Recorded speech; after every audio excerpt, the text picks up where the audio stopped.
ሰላም እንዴት ናችሁ? ዶክተር ዮናስ ነኝ። ዛሬ ይዤላችሁ የመጣሁት ችግሩ ያለው ደስታን መፈለጋችን ላይ ነው የሚል ይሆናል። ለረጅም ጊዜ አነበዋለሁ ብዬ የፈለግኩት መጽሐፍ The Subtle Art of Not Giving a Fork አሁን ያነበብኩት ነው። ኢንትረስቲንግ የሆኑ ሀሳቦች አሉ። አንድ ነገር ላይ ብቻ ነው ማተኩረው። መጽሐፉ ላይ አንድ ምዕራፍ አለ። ሃፒነስ ኢዝ ዘ ፕሮብለም ይላል። ደስታን መፈለግ ነው እንደውም ችግሩ ማለት ነው።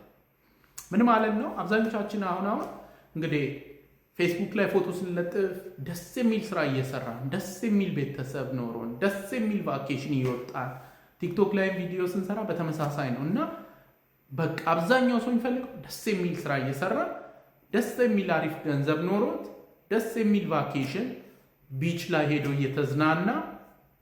እንግዲህ አንዳንድ ሰዎች ቢች ዳር ሲሉ ሰምታችሁ ሊሆን ይችላል።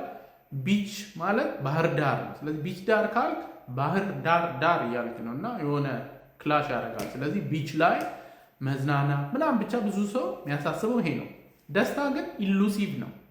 ምን ማለት ነው? የሆነ የሚገኝ ነገር አይደለም። እንደው ደስታን ባሳደድን ቁጥር ደስታ እየራቀን ነው የሚሄደው።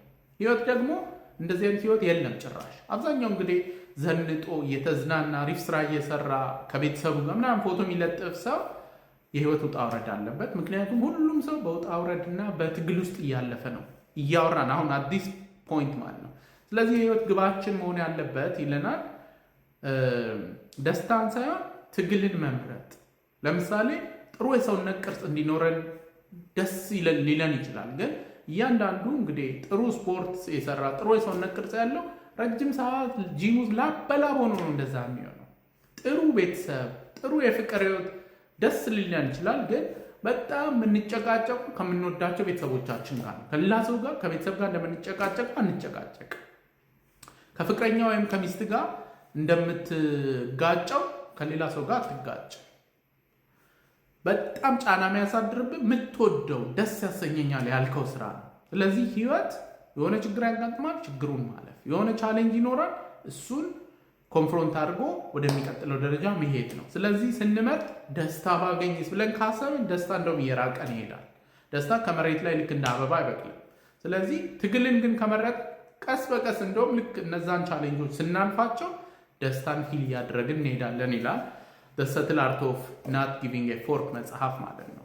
እና መጨረሻ ላይ እንግዲህ ማስተላለፍ የምፈልገው ነገር አንዳንድ አነቃቂ ሰዎች ምን ይላሉ? ልክ መስታወት ላይ ቆመ እኔ ደስተኛ ነኝ በል ምናምን ይላሉ። ግን እኔ በህይወቴ በጣም ብዙ ደስተኛ ሰዎችን አውቃለሁ።